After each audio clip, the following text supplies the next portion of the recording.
Jangan lupa subscribe YouTube channel Official iNews dan nyalakan loncengnya.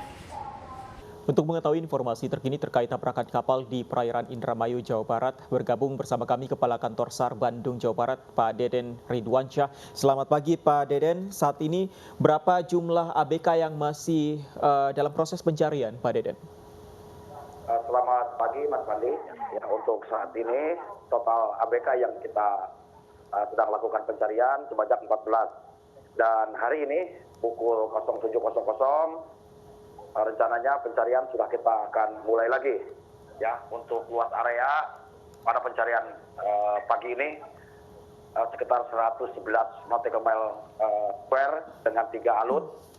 Ada KN SAR Wisnu di sektor 1, kemudian ada KRI Cucut di sektor 2, dan KP Parkit ya dari Mabes Ditpol Air Polri. Baik, Pak Deden, 14 ABK ini hanya merupakan ABK dari MV Barokah saja atau dari kapal Hakko Pionir juga? Dapat kami pastikan bahwa semua ABK ini dari Barokah Jaya ya, jadi tidak ada yang dari Hakko Pionir.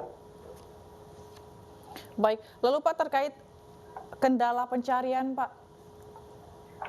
Ya, pencarian di laut biasanya kendalanya yang utama adalah cuaca ya. Hari ini sesuai dengan prediksi BMKG kecepatan angin 10 sampai 25 knot ya, jauh di atas kemarin. Kemarin hanya 15 knot, sekarang sudah mencapai angka 25 knot. Kemudian tinggi gelombang 1 sampai 2 meter. Tentunya ini sedikit menghambat proses pencarian, tapi mudah-mudahan dengan sinergitas, dengan semangat yang tinggi dari semua unsur yang bergabung, mudah-mudahan hari ini bisa membuahkan hasil dalam pencarian 14 ABK yang masih kita lakukan pencarian. Pak Deden, peristiwa tabrakan ini sudah terjadi 3 hari yang lalu. Apakah ini ada kemungkinan terjadinya pergeseran bangkai kapal di dasar laut?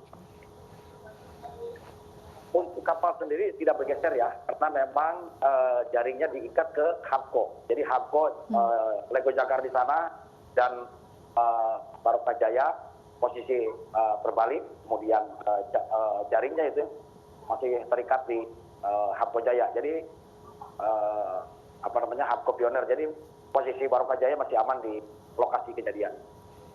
Baik, lalu untuk fokus pencarian sendiri Pak untuk hari ini? Sesuai dengan SARMET prediction ya, jadi larinya ke atas Pulau Rakit atau Pulau Biawak. Jadi kita pusatkan di sana untuk melakukan penyisiran di permukaan ya.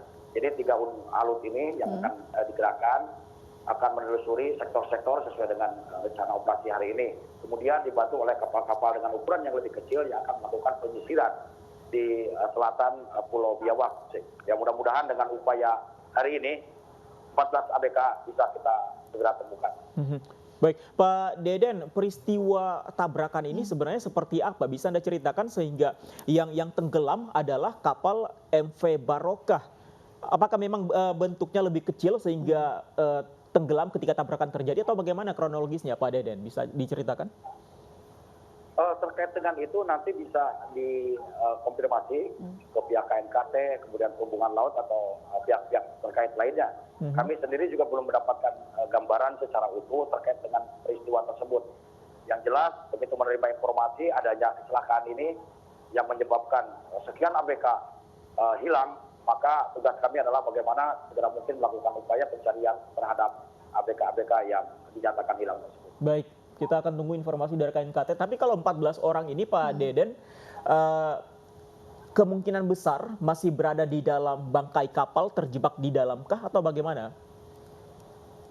Kami nyatakan clear ya. Kemarin pukul 13 sampai dengan pukul 14.00 dilakukan lagi penyelaman ya dengan menyisiri jaring yang masih bertebaran, kemudian juga ke ruang-ruang yang ada di kapal Barokah Jaya yang terbalik. Kami pastikan semuanya clear ya, sehingga konsentrasi saat ini kita akan melakukan pencarian di permukaan. Di permukaan, tidak di dalam bangkai kapal. Kalau 15 orang atau belasan orang yang selamat, kesaksian mereka seperti apa sehingga mereka bisa selamat? Apakah ketika tabrakan terjadi mereka berhasil keluar dari bangkai kapal atau bagaimana Pak Deden? Ya, kemungkinan seperti itu. Pada saat kejadian 15 orang bisa menyelamatkan diri, kemudian dievakuasi oleh Hakko Pioner ya yang memang insidennya kan antara Barokah Jaya dengan Hapko. Hapko melakukan tindakan penyelamatan sehingga 15 orang berhasil selamat. Kemudian pada proses pencarian di hari kedua, 2 orang ditemukan dalam kondisi meninggal dunia. Yang satu terjangkut di jaring dan yang satu itu berada di posisi dalam kapal Barokah Jaya yang berbalik. Kemudian di proses penyelaman dan akhirnya korban bisa kita evakuasi. Dan yang terakhir juga posisinya kemarin di sekitaran jaring ya. Tetapi setelah itu kami lakukan lagi penyelaman dan hasil nihil dan clear, tidak ada lagi korban yang baik di jaring maupun di dalam kapal Barokah Jaya yang terbalik. Ada kemungkinan korban yang belum ditemukan ini terbawa arus, Pak Deden? Analisa kami saat ini seperti itu, sehingga kami lakukan upaya pencarian di atas permukaan dengan membagi wilayah sektor dengan dukungan dari alut-alut yang ada atas. Baik, berarti total yang tewas berarti ini masih 3 orang Pak atau bertambah sejauh ini? Mudah-mudahan 3 orang ini dan sisanya 14 ini dalam kondisi survive dan kita bisa sesegera mungkin menemukan mereka dan mengevakuasinya untuk selanjutnya nanti bertemu dengan keluarganya, seperti itu harapannya. Amin, amin. Semoga pencarian hari ini juga berhasil ya Pak ya. Dan terima kasih Pak Deden Ridwansyah, Kepala Kantor SAR Bandung, Jawa Barat telah bergabung bersama kami.